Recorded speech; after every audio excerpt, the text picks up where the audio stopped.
Hello, everybody.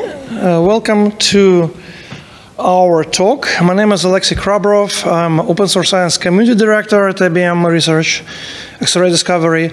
I am giving this talk on behalf of a team of colleagues around the world. The project lead is Matteo Manica. He's based in Zurich. He couldn't be here with us today, and so he asked me to basically deliver his talk.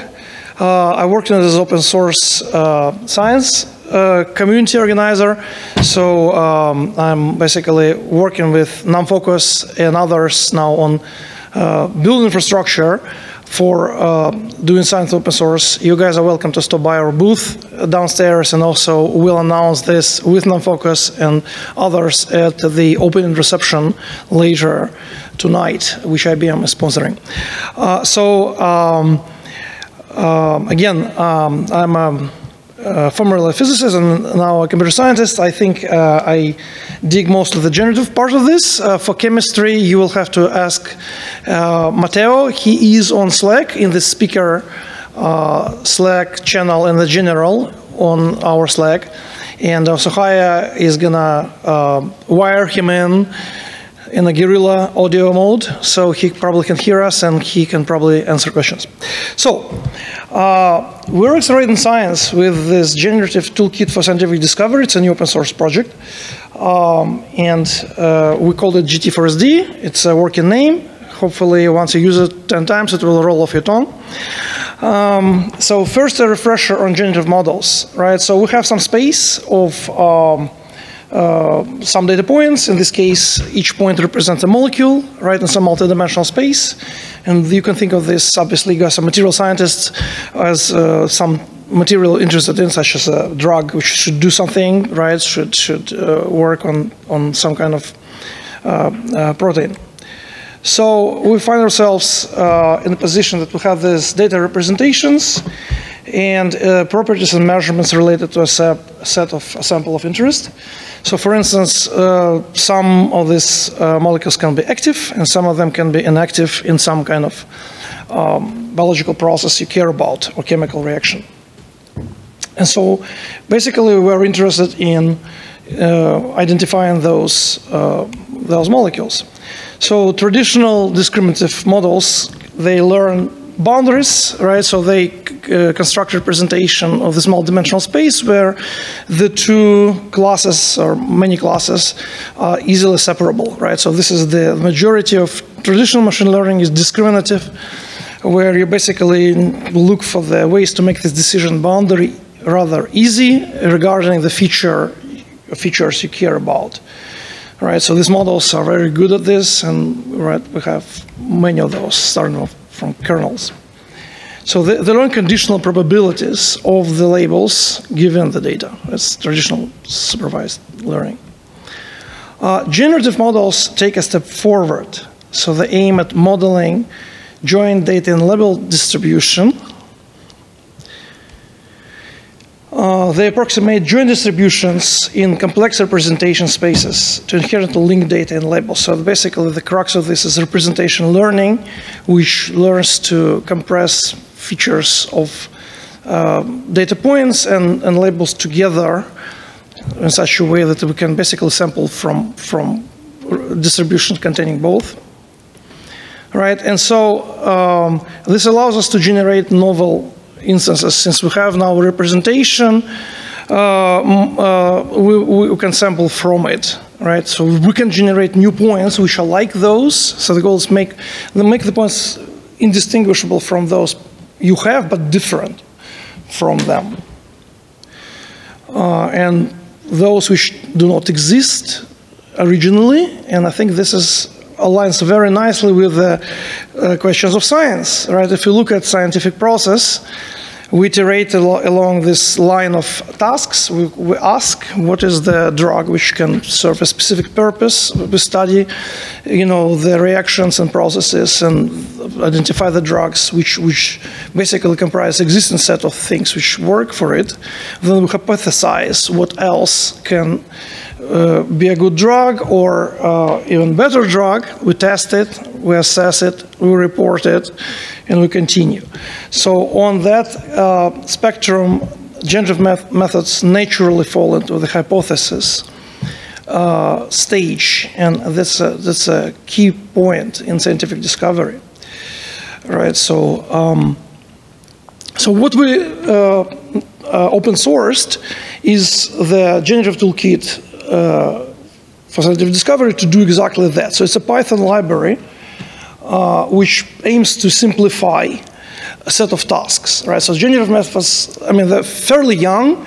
I would say they started around 2012, and kind of 2014 they started in earnest, right? And mostly used as in things like DALL-E and text generation, right? And generating new faces and new cats and new dogs and new horses.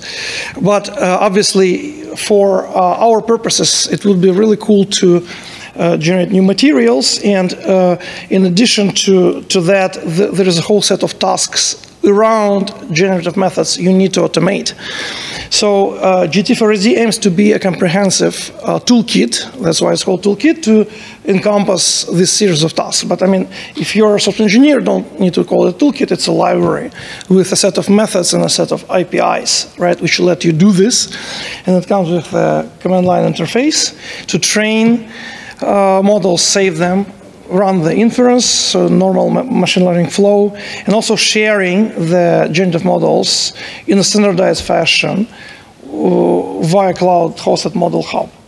So currently it hosts 285 and more pre-trained algorithms for material design, and it includes prepackaged workflows to retrain them on your own data.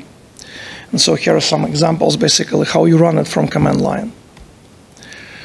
The library offers a modular structure that allows to access it via uniform interface and has a register of generative applications that can be run with few lines of code and arbitrarily complex configurations. So example of configurations here. And once you have the algorithm in the library, because they conform to the uniform interface, now you can compose them in data pipelines, right? So I think there are network effects we aim to achieve by assembling these algorithms in the same place, forcing them to have a conformant API, and that way you can pick and choose and mix and match. So the architecture of the system is shown here. It has 5 high-level components for inference, algorithms, training pipelines, CLI entry points, and framework-specific, domain-specific utilities. Algorithms for inference pipelines are categorized in different generative model flavors. The bottom left contains different details. And specific models for each algorithm family are detailed on the bottom right. And these slides are uploaded. Besides implementing models from scratch, GT4SD also integrates with a unified interface a wide variety of packages that implement state-of-the-art models and algorithms. So Guacamole, Moses, Torch Truck, and Molar, to name a few.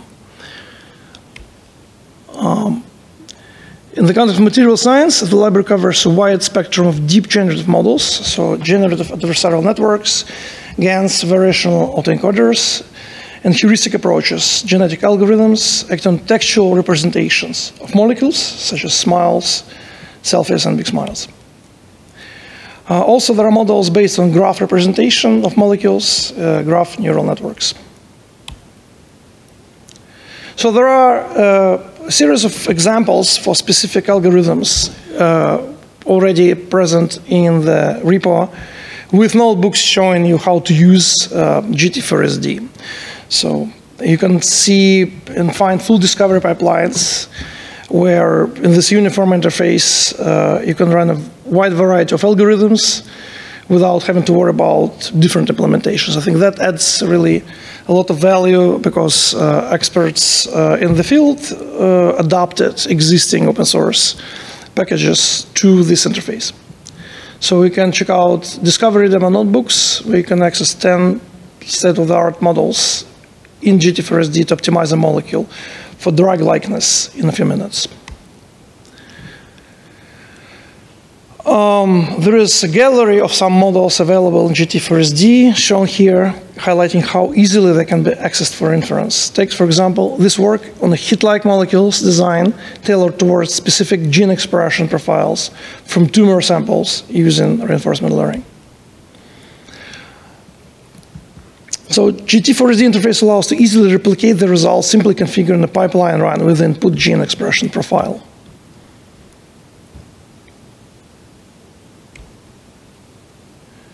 And the same algorithmic approach has been demonstrated for generating ligands targeting proteins relevant for the SARS-CoV-2. GT4SD comes to the rescue and allows to easily run the algorithm simply configuring the AA sequence for the protein of interest. When changing the algorithm class, looking at generative models using Gaussian process to sample molecules with desired properties. We can rely on the flexible interface of GT4SD and use the related configuration and algorithm to sample molecules with a custom target definition.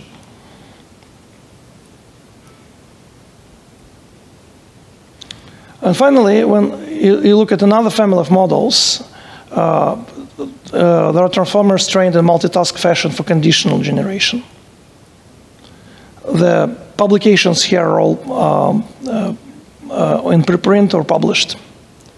And they come from the IBM Zurich research team. So, and it's very easy now to basically rely on GT4SD infrastructure for inference. Right? So I think that adds a lot of value. You can deploy it and you can run it for inference, which is majority of usage. So that was basically a very brief overview. Obviously, you are very welcome to engage with the team that created it and a growing list of outside contributors. It's all open sourced on GitHub under GT4SD organization. So there is a core, there is a preprint now, and there is a fairly vast documentation. You guys are welcome to contribute your own, point out any omissions. So GT4SD applied for affiliate its project status with non-focus, where we want to assemble the open source science set of projects. You can also access this from, if you go to opensource.science Medium, which is our portal, you will see Mateo's posts with all of these links, right? And so they're also in GT4SD repository. So that concludes this talk, and you guys are welcome to stop by IBM booth and meet IBMers. Mateo is on Slack. He will be on speaker Slack, and if you have any questions, I think he might answer them for you. Anyone has any questions? I have some questions about the generative models for molecules. What are you, so when you were showing the example of the generative molecules, what were you using for like the scoring or like discriminator for the molecules? Mateo? Should I ask Mateo? Yep. Mateo, did you hear the question? Oh, Mateo, you there?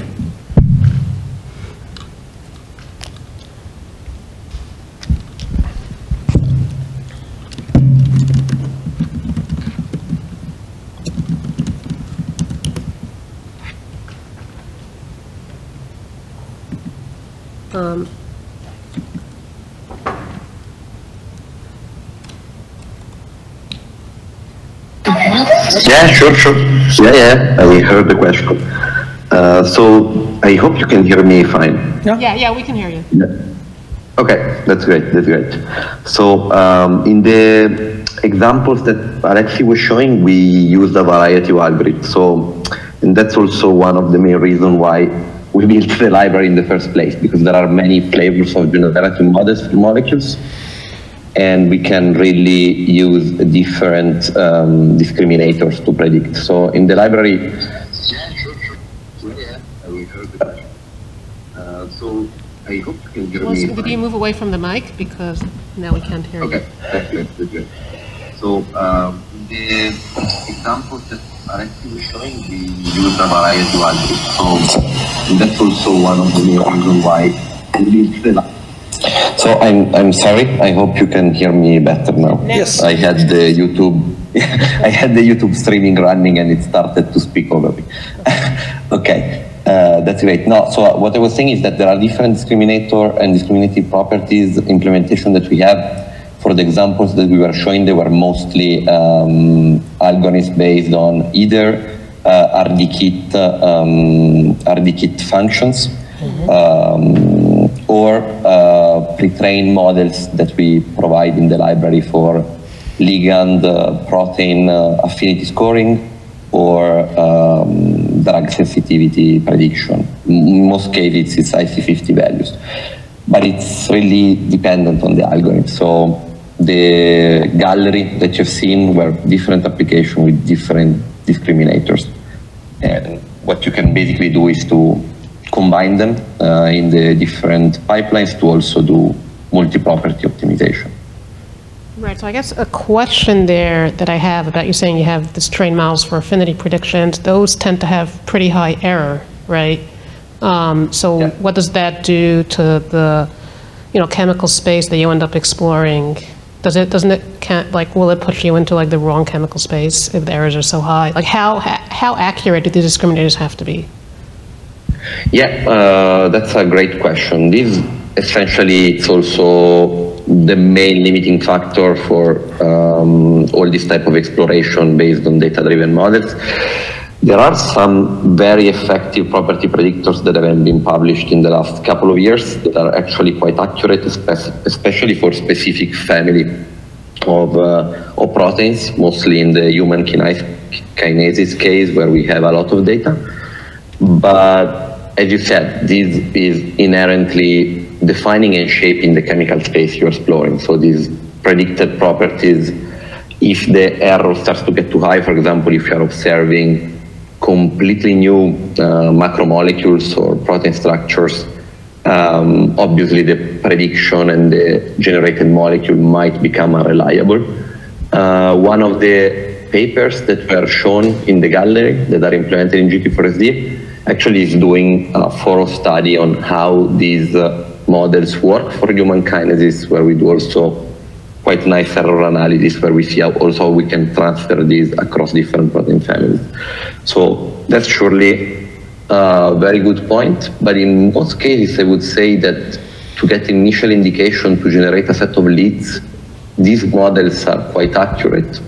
And one thing that I can add is that basically you can also wrap your own scoring method to be used in the library. And one could also think to use, for example, MD-based or docking-based approaches to have more accurate scores that are based on simulation. Obviously, the price to pay is that the sampling will be slower because evaluating the molecules would require solving this type of problems.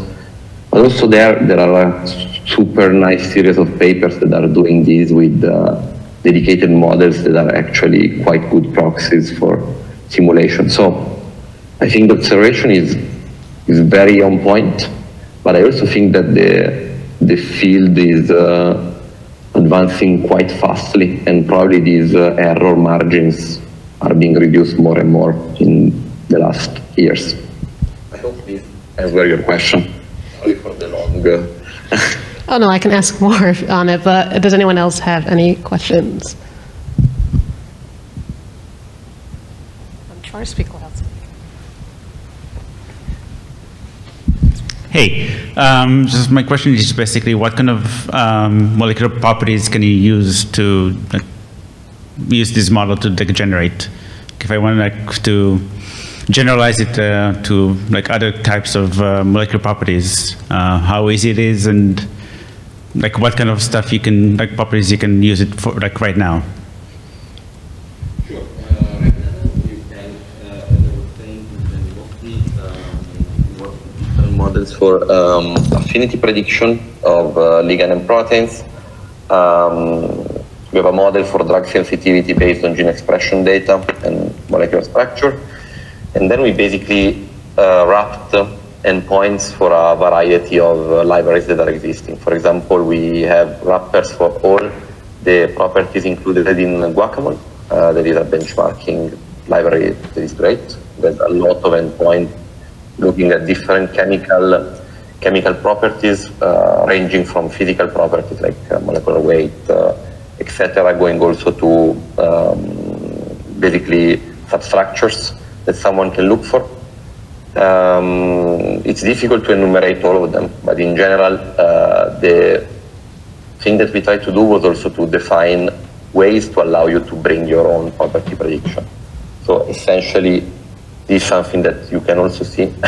There is an active area of work in the repo. There's a PR exactly about that to extend to more property predictors.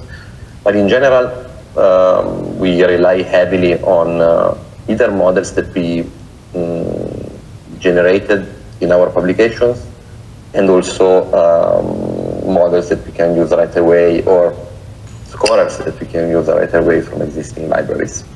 And the one that Alexy was showing as the supported packages are basically wrapped to be used as property predictors. Okay, any other questions? I saw a hand up before. All right, so with that, we want to thank Alexy and Monica again.